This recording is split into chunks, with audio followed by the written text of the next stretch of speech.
Ok, je vous salue, peuple de Dieu, partout où vous êtes. C'est une bénédiction de vous avoir. Je vous ai toujours dit que le hasard dans les calendriers des dieux n'existe pas. Voilà, Dieu a permis encore une fois de plus que nous puissions nous retrouver dans notre émission Un jour nouveau. Et c'est une bénédiction de l'Éternel de partager sa parole, car dans leur détresse, il a envoyé sa parole et la parole les a sauvés, les a guéris. Donc Dieu envoie toujours une parole pour la bénédiction de ses enfants. C'est pourquoi je vous dis une fois de plus, bonjour, bonsoir, ça dépend de l'heure à laquelle vous nous suivez. Nous allons prier parce que tout n'est fait sans la prière. Nous prions, nous pouvons nous donner une fois de plus une petite concentration. Seigneur, Père de gloire, Dieu Tout-Puissant, nous laissons ces moments de tes écritures, de cette émission entre tes mains. Seigneur, laisse que nous puissions être une bénédiction pour tout celui qui nous écoute en ces moments. Que cette bénédiction soit partagée partout parce que la parole annoncée amène toujours quelque chose. La Bible dit dans Jean chapitre 15, verset 3, « Vous êtes purs à cause de la parole dont je vous ai annoncé. » Et je crois que la parole qui sera annoncée aussi va purifier quelqu'un au nom de Jésus-Christ de Nazareth. Amen. Voilà, je disais que nous étions dans l'émission Un jour nouveau. Aujourd'hui, nous allons partager un thème, le retour ou le jour du retour du Seigneur Jésus-Christ. Voilà, donc nous voulons tous savoir quand est-ce que Jésus-Christ reviendra. Parce que si tu es chrétien, si tu connais ou si tu aimes ta vie, tu vas chercher à connaître son retour et à quand sera son retour. Voilà, nous allons lire la Bible. Nous sommes dans Matthieu chapitre 24, le verset 3. Nous allons commencer là. J'aimerais que vraiment que tu puisses tenir ta Bible parce que des choses que nous voulons dire doivent être écrites et vérifiées pour beaucoup plus de précision et de conviction. Parce que quand on parle de Jésus-Christ, il y a toujours beaucoup de gens qui ont des spéculations, qui parlent de foi selon leur manière et selon leurs convictions. Or, nous ne pouvons pas parler de retour de quelqu'un si lui-même ne parlait pas de son retour. Alors, avant de parler de toute chose, nous allons écouter la Bible. Qu'est-ce que la Bible nous dit dans Matthieu 24, le verset 3. Je lis la parole de Dieu au nom de Jésus. Il s'assit sur la montagne des Oliviers et les disciples vinrent en particulier lui faire cette question. Dis-nous, quand cela arrivera-t-il et quel sera le signe de ton avènement et de la fin du monde? Voilà, une très bonne question. Je reprends la question.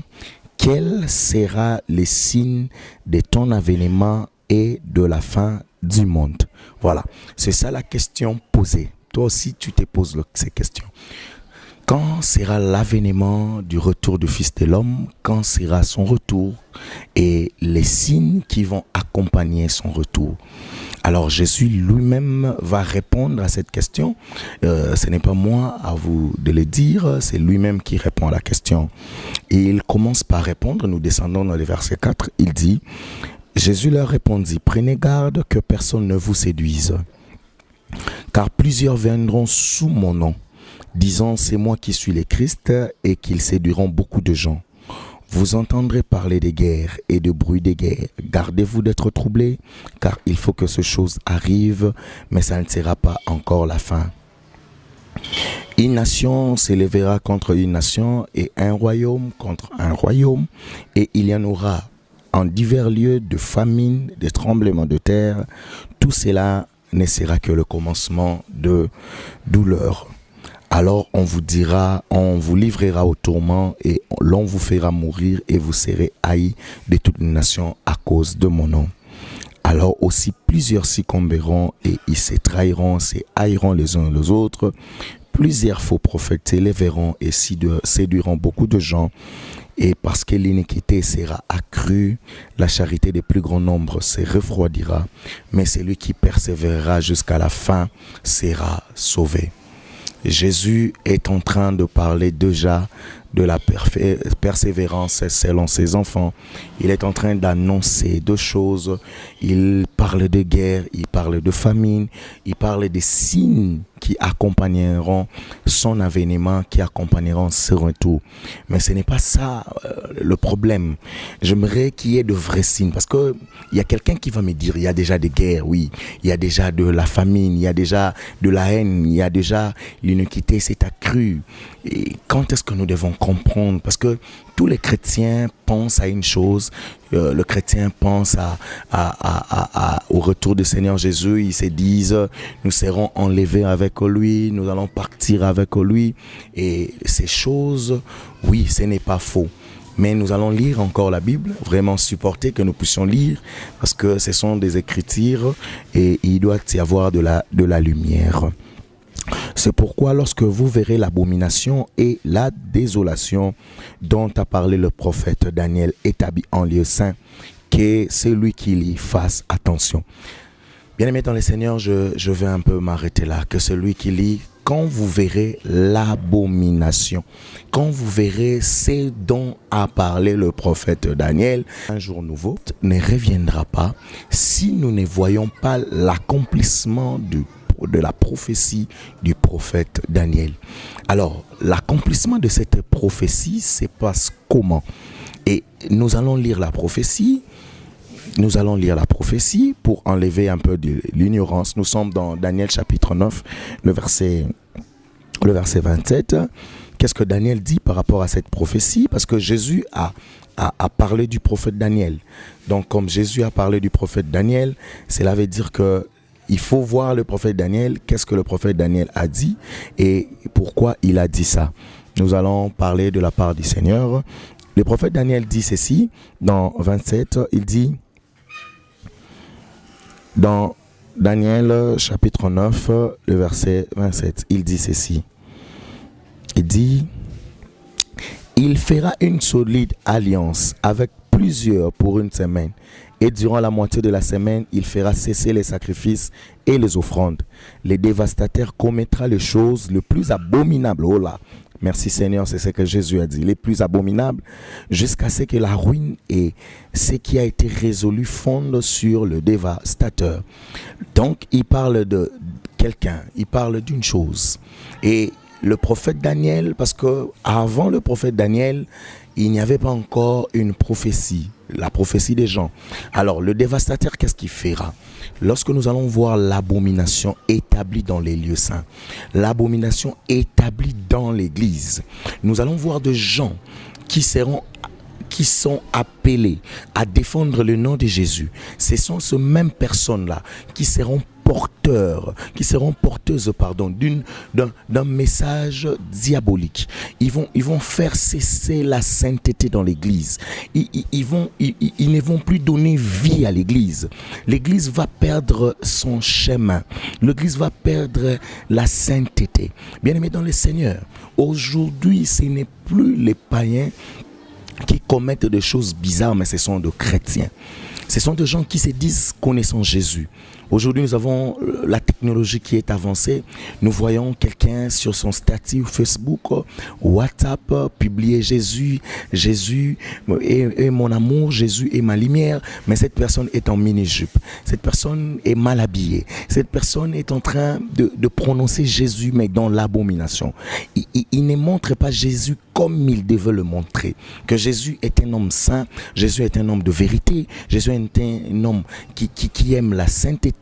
Et il a oublié, nous tous nous avons oublié la nature de Jésus. Jésus a dit, attendez jusqu'à ce que vous aurez l'Esprit de Dieu qui est un Esprit Saint. Un Esprit Saint. Et cet esprit dont nous avons besoin. Donc l'Esprit Saint habite toujours dans un corps qui doit être aussi saint. Mais aujourd'hui, les gens qui se disent porteurs du Saint-Esprit, qui parlent du Saint-Esprit, mais ils commettent l'abomination. Ils commettent des choses qui sont qu'on ne peut même pas dire devant les gens ici. Il est chrétien. Il est chrétien que le dimanche matin à l'église. Après l'église, il n'est plus chrétien. Il est chrétien que pendant qu'il est en train de lire la Bible, il peut être choriste en train de chanter, il peut être lecteur, il peut être je ne sais quoi. Mais pendant qu'il fait toutes ces choses, ce n'est qu'à l'église qu'il est chrétien. Et aujourd'hui, nous avons des chrétiens comme ça. Des chrétiens qui ne publient que des choses sur WhatsApp. Leur chrétienté se limite que sur Facebook. Leur chrétienté se limite que sur les impressions. Ils veulent impressionner avec le nom de Jésus. Or, seul le Jésus-Christ de Nazareth, lui seul a les thermomètres de la vie. Alors, quand vous verrez l'abomination, quand vous verrez les dévastateurs faire cesser les offrandes, c'est alors que vous devez comprendre. Et il sera établi dans les lieux saints. Est-ce que c'est vraiment ça? Est-ce que cette prophétie est accomplie? Non, c'est pas ça que je voulais dire. Je voulais seulement tirer l'attention. Parce qu'il y a quelqu'un qui nous parle très bien de ce que le prophète Daniel a dit. Parce que quand le prophète Daniel avait eu la vision, Jésus l'avait de Nazareth. C'est lui-là que le Père avait envoyé. Il était à la droite du Père. C'est lui qui connaît le début. Il a dit, Abraham a vu mon jour. Il connaît les commencements. Il sera là à la fin. Qu'est-ce qu'il dit encore? Il dit, nous allons lire la parole. C'est ces gens qui nous l'expliquent très bien. Bien-aimé, j'aimerais que tu puisses avoir ta Bible là où tu es et que tu puisses lire avec moi. Nous sommes dans 1 Jean chapitre 2, le verset 18. C'est un passage biblique qui dit clairement deux choses sur la vie chrétienne. Parce que je sais que les chrétiens attendent Jésus-Christ et il attend son retour. Il veut le voir, il veut voir sa divinité. Mais nous allons partir et nous allons lire 1 Jean chapitre 2, le verset 18. La Bible dit ceci. C'est vraiment le passage qui va nous amener à notre thème. Le jour du Seigneur Jésus-Christ est connu. Nous lisons. Il dit dans le verset 18, 1 Jean chapitre 2, verset 18, il dit « Petits enfants, c'est la dernière heure. Et comme vous avez appris qu'un antéchrist vient, il y a maintenant plusieurs antéchrists. Par là, nous connaissons que c'est la dernière heure. » Alors, c'est là que commence ma prédication d'aujourd'hui. Il faut rectifier une chose par rapport aux chrétiens. Le chrétien se prépare mal par rapport au retour du Seigneur Jésus. Les églises, les pasteurs, les hommes de Dieu nous ont dit ceci, que Christ reviendra. Mais quand vous lisez la prophétie selon Jésus, il parle non pas premièrement de son retour, mais il parle de l'accomplissement de la prophétie du prophète Daniel. Il parle de la prophétie du prophète Daniel. Et quand nous lisons le prophète Daniel, il nous dit qu'il y aura un dévastateur qui viendra, il s'établira dans les lieux saints. Il fera cesser les offrandes et les sacrifices. Quand tu lis ça, tu n'as pas tu n'as pas l'aperçu idéal. Maintenant, il faut lire Jean, le prophète Jean, qui dit très bien les choses. Au lieu d'attendre Jésus-Christ, commencez premièrement à attendre l'Antéchrist. Parce que si Christ vient avant l'Antéchrist, cela veut dire que la prophétie ou l'Antéchrist, qu'est-ce qu'il viendra faire? Parce que Christ était déjà là, tout le monde l'a vu. Alors nous devons premièrement commencer à attendre, je te dis là où tu es, tiens-toi bien, l'Antéchrist. Et l'Antéchrist, c'est celui-là dont Jésus a parlé dans Matthieu 24, et c'est celui-là que le prophète Daniel a prophétisé, et Jean l'explique avec beaucoup plus d'éclairage. Pourquoi attendre l'Antéchrist? Et il fait mention des petits antéchrists. Donc, toutes les choses dont tu vois annonce que nous sommes dans la dernière heure, comme le dit les prophètes.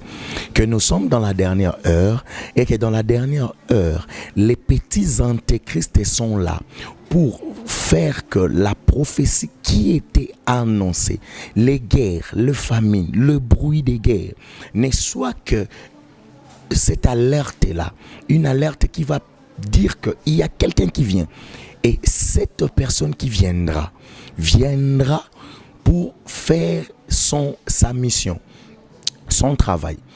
Et le chrétien, je veux te dire ceci, lis ta Bible, ne commence pas à attendre le retour de Jésus, mais attends premièrement le retour de l'Antéchrist. Pourquoi je te parle de l'Antéchrist? C'est ce qu'on ne nous a pas prêché, c'est ce qu'on ne nous a pas dit. Parce que j'ai compris que le diable avait un message qu'il voulait annoncer à l'église pour que le chrétien ne puisse pas se préparer. Mais heureusement, au temps de la fin, Jésus-Christ, quand nous allons continuer la lecture, il parle déjà de la parole annoncée, de la véritable parole qui viendra pour libérer ces gens, qui viendra pour démontrer à son peuple la lumière de la prophétie. Et la prophétie nous parle de l'Antéchrist. Au lieu de s'attendre à Christ, premièrement, il faut s'attendre à l'Antéchrist. Très bien lu, si tu révérifies, je te donne quelques secondes de révérifier. Ah, toi, si tu n'avais pas vu. Il dit, à ces moments, il y a les petits antéchrists. Les petits antéchrists viendront avant pour annoncer la venue de leur maître, pour annoncer la venue de la mission de leur maître. Or, leur maître viendra cesser les offrandes. Or, nous trouvons que dans les offrandes, Christ dit que c'est lui qui est venu pour déposer son offrande et qui se retrouve avec un problème d'un proche, avec quelqu'un, qu'il dépose son offrande, qu'il n'en ferait pas, qu'il part réparer avec ses proches et puis il reviendra pour déposer l'offrande. Donc l'offrande dont il viendra faire cesser, c'est l'offrande de la sainteté. Nous donnons beaucoup d'argent, nous soutenons les hommes de Dieu, nous soutenons des choses. Mais est-ce que nous soutenons dans le bon endroit? Est-ce que ce sont des offrandes dignes? Tu vois pas que les offrandes que tu donnes, c'est comparable à l'offrande de Caïn, que Dieu n'a pas reçu à cause de son cœur. Ouais, parce que Caïn avait donné aussi des bonnes choses de terre. La Bible dit le produit de la terre, tout son travail. Oui, il avait donné ça. Toi aussi, peut-être que tu donnes ça, peut-être que tu fais ça. Tu fais comme a fait Caïn. Mais le problème est que c'est différent avec l'offrande d'Abel. Parce que l'offrande d'Abel était l'offrande de l'humilité, l'offrande de la sainteté, l'offrande... mais tout ce que tu donnes, tu soutiens. Oui, je reconnais. Tu soutiens les hommes de Dieu, tu soutiens l'œuvre de Dieu, tu fais tout ce qui est de mieux pour l'évangile. Mais dans quel état tu fais ces choses? C'est ça la plus grande question. Dans quel état? Nous avons, aujourd'hui, nous pensons que avec Dieu, c'est les affaires de troc, quoi. Les échanges entre nos soucis, nos problèmes et les besoins de Dieu. Donc, nous allons donner à Dieu notre argent, nous allons donner à Dieu nos bijoux, nos matériaux, nos choses qui sont de grande valeur. Et en retour, Dieu va nous donner les enfants, le travail, il va nous donner la joie. Non, bien aimé dans le Seigneur, ce n'est pas le commerce. Tout ce que nous recevons, comme dit Jésus dans Matthieu, il dit cherchez premièrement le royaume des cieux et sa justice, le reste vous sera donné par-dessus. Il ne dit pas que le reste vous sera récompensé. Il dit donner. Donc donner, c'est une chose qu'on lègue à une personne gratuitement. Gratuitement. Parce que vous êtes en Jésus-Christ. Donc, ce sont deux choses que nous devons déjà comprendre. Et le dévastateur viendra cesser les offrandes. Quelle offrande dont on nous parle? L'offrande de la sainteté. Oui, tu pars à l'église. Mais dans quel état? Est-ce que quelqu'un peut partir dans une fête, une soirée, dans un mariage avec les habits sales? Je ne pense pas. Aujourd'hui, le samedi, nous sommes en boîte de nuit, nous sommes avec des amis, nous sommes bourrés d'alcool après quelques temps. Les dimanches, ça fait quoi? Je pars dans l'équipe d'adoration. Non, le problème, ce n'est pas... chanter n'est pas l'adoration, danser n'est pas l'adoration, offrir n'est pas l'adoration. Nous offrons premièrement, comme est dit dans Romains chapitre 12, offrons-nous en sacrifice vivant, digne et agréable à Dieu. C'est que l'offrande que Dieu recherche, c'est pas premièrement nos voitures, c'est pas premièrement nos bijoux, notre argent, mais il recherche premièrement notre sainteté. C'est ce qu'il veut, l'offrande de la sainteté. C'est ce qui a été donné depuis 2 années dans l'église de Moïse. Quand tu entres dans les parvis, premièrement, tu verras l'offrande, mais tu verras aussi l'équipe des reins qui sera là pour laver, qui sera là pour arranger. Le tas de l'homme qui vient offrir. le tas de l'homme qui est venu pour Dieu. C'est dans quel état que tu viens pour Dieu? C'est dans cet état-là que j'aimerais te rappeler que le tas compte. Et nous devons tous comprendre que, premièrement, au lieu d'attendre Jésus, commence par attendre l'Antichrist. Commence par attendre l'abomination. Commence par attendre le péché. La Bible dit que le péché sera accru jusqu'à s'établir dans les lieux saints. Dans les lieux saints, nous allons voir des gens qui ont parlé de Jésus, mais qui ont changé leur façon de voir les choses. Nous allons voir des personnes qui se disent chrétiens, mais qui ne font pas ce qu'ils devaient faire. Ils ne font pas ce qu'ils doivent faire normalement. Ils font des choses, ils font l'abomination. Ici, aujourd'hui, nous ne voyons plus. Nous ne voyons plus qui est chrétien, qui ne l'est pas. Nous ne voyons plus qui fait quoi, qui est qui. Il n'y a plus cette différence. Il n'y a plus cette sainteté. Parce que Dieu est un Dieu de grâce. C'est notre peur. Il va nous comprendre. Mais vous oubliez que un bon père, c'est celui qui donne les conditions, qui donne l'éducation, qui donne l'instruction. C'est ce Dieu-là que vous avez oublié. Vous êtes attelé, c'est lent à la colère. Mais les conditions. Qui est ces papas-là qui aimera son fils sans obéissance? Oui, c'est bien. Mais à un moment donné, tu diras, mon fils ne m'obéit pas. À un moment donné, tu diras que mon fils n'est pas dans ma vision. Il n'est pas. Et quand il sera question de l'héritage, tu diras, non, je donnerai à celui qui est dans ma vision. Je donnerai à celui qui est dans mes projets. Je donnerai à celui qui fait les choses selon la nature, selon ce qu'il fallait qu'il puisse faire. Oh, sois béni là où tu es. Donc nous comprenons qu'il y a l'Antichrist qui doit venir. Nous comprenons que l'Antichrist viendra en premier. Or, l'Antichrist, qu'est-ce qu'il viendra faire cesser l'abomination? L'Apocalypse nous dit très bien qui est l'Antichrist.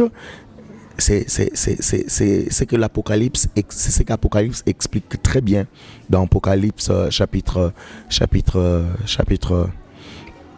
13. Il dit, nous commençons par le verset 1, il dit, et il s'éteint sur les sables de la mer, puis je vis monter à la mer une bête qui avait 10 cornes et 7 têtes, et sur ses cornes 10 diadèmes, et sur ses têtes de noms de blasphème. Or, blasphémer, c'est ce qui insulte Dieu. C'est ce que Dieu n'aime pas. Ça provoque Dieu, quoi. Ça met mal les choses de Dieu. C'est ce qu'il viendra faire l'Antichrist. Et Jésus dit qu'il viendra avant. Et il dit, la bête que je vis était semblable à un léopard, ses pieds étaient comme ceux d'un ours, sa gueule comme une gueule de lion. Le dragon lui donna sa puissance et son trône et une grande autorité. Je vis l'une de ses têtes comme blessée à mort, mais sa blessure mortelle fut guérie. Et toute la terre était dans l'admiration derrière la bête. Et ils adorèrent les dragons parce qu'ils avaient donné l'autorité à la bête. Et ils adorèrent la bête en disant, qui est semblable à la bête et qui peut combattre contre elle? Et il lui fit donner une bouche qui proférait des paroles arrogantes et des blasphèmes. Et il lui fit donner le pouvoir d'agir